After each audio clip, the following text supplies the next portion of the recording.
Hello students, welcome you all. So in the previous lecture we are doing about the taxonomic categories. We have done about these taxonomic characters: kingdom, phylum, class, order, family, genus, species. And species was the smallest one and kingdom was the largest one. Fine. So now in this session we are doing that what is species, what is the definition of genus, family, order, like so on. So we will start with the smallest one because we know about the species that there will be a more similarity. What is it? There will be the more similarity among the individuals, and then we will go towards the genus. Fine. So I'm rubbing it here. Now we will start with the species. The first one, species. Now what is species? Species are those those living organisms which have the ability to intermate with each other, as well as after intermating they will produce fertile offspring.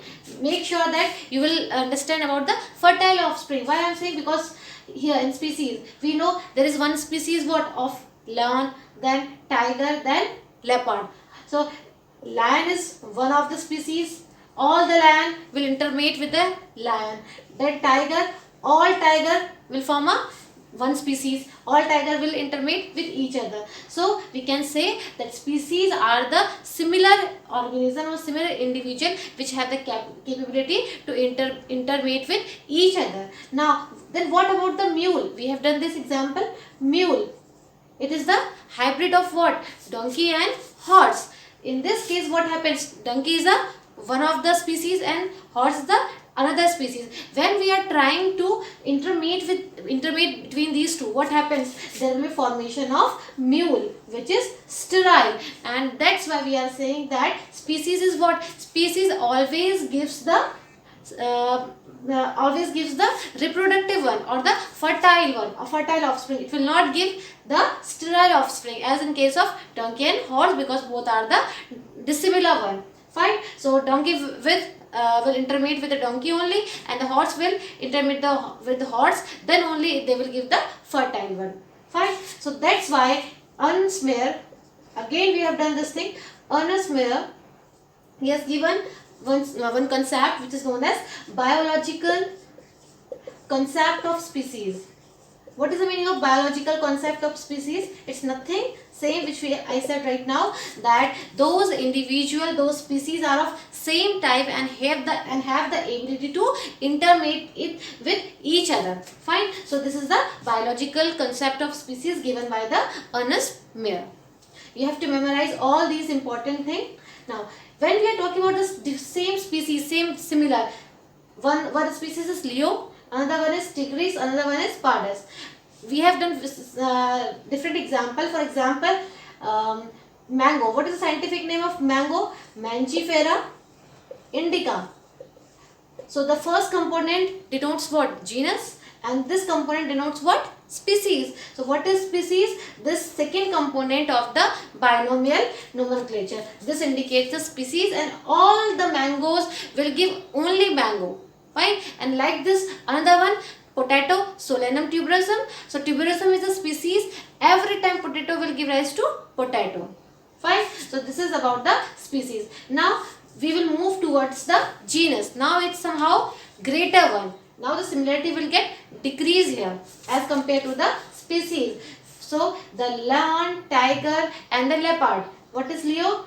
The Panthera leo, lion, Panthera tigris, tiger, and Panthera pardus, leopard. So all these three comes under the same genus. What are they? As I have said, same thing: cell, tissue, organ system. So tissue is what? Tissue is the combination of cell. Same thing here also, that the genus is what? Genus is the combination or the accumulation of or the aggregate of what? All the species. For example, all three type of species comes under the same genus, which is Panthera. Here also Felis. Felis is what? It's a genus under which what happens? Two species are there: Felis domestica and Felis chers. What is Felis domestica? All the cats come under this part. Cat, which type of cat? Which is domestica, means house cat, and the wild cat, this is the another species. Fine. So all these are two different species, but this house cat will mate with the house cat only, and it will come under the same genus, that is Felis. So here we are having two types of genus, and each genus they are having different species. Fine. So now here if you will compare what is happening. What is happening? The similarity is somehow decreased. As you are moving upward, the similarity getting decreasing and there. Fine. So now again we will move upward. In which one? Family. So what will be the family? The combination or the aggregation of all the genus, it will form the family. Here I have taken one example, that is Carnivora. We know that we are having different orders. Okay. Out of this order we are having Carnivora is one of them. In Carnivora we are having two families, Canidae and Felidae. Fine. So Felidae comprises of Panthera and the Felis. It means that this Panthera or the lion tiger as well as this cat, they comes under the same family which is known as Felidae. Now as we are moving upward, what is happening? Again there will be less similarity. Fine. So both of these come under the Carnivora. How we have categorized? On the basis of their habitat. What is Carnivora? What is the carnivorous? Those who are eating meat. So all these two will come under the Carnivora. Again we will move upward. Order. Order is what? Order is the combination or the accumulation or the aggregation of family. Fine. So as we are moving upward, again there will be less similarity, and this order we are having different orders, primates and carnivora. Primate are what? All the apes, gorilla, human beings comes under this primate. Fine. And if you will see combinedly, both primates and carnivora comes under the Mammalia. Now Mammalia is what? It is one of the class, because if you will recall your ninth syllabus, you might have studied about the different classification on the basis of different characteristics. For example, different classes was there. So I have mentioned only two classes here, Reptilia and Mammalia. If you see Mammalia, under Mammalia what happens? Primate are also there and carnivore are also there. So in Mammalia, what does it mean? Mammalia, those who are having mammary glands. Fine. So again when we move upward towards the class, what happens? What is class now?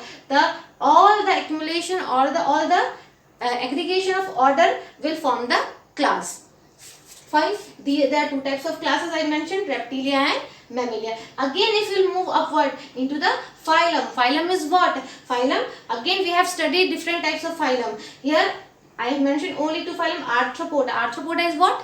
Poda means feet, arthro means jointed. These are the characteristics of Arthropoda. And second one is the phylum Chordata, which I mentioned here. What is the meaning of Chordata?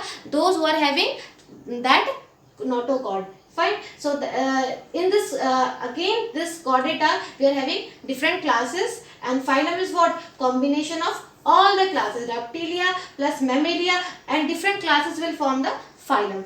Again if you move upward to the kingdom, kingdom is the largest unit of classification, that is Animalia, and we know that we are having two kingdom. What are they? Plantae and Animalia. In the latest lecture you will come to know that we are having 5 kingdom classification, and this 5 kingdom classification is the best one, in which we are having different kingdom. Then in this part what we have studied only about the Animalia. Likewise we will study about the Plantae kingdom also. In Plantae kingdom what happens? Again they are having different thing, but make sure that you have to memorize one thing, that phylum word, a phylum category or the phylum taxon we are using in kingdom Animalia. When we are talking about the kingdom Plantae, whenever we are talking kingdom Plantae, so which word we will use here? In place of phylum it is division. What it is? In place of phylum there will be a division, and rest of these things are same: class, order, family, genus, species. Fine. So this is about the different categories and what are these, and all in all we can conclude that as we are going upward, similarity is somehow decreasing, and as we are coming downward, similarity is more. In case of species, more and more similarity you will get it. Fine. So that's all for this session. Now again we will study about the different topic in the forthcoming lectures. Thank you.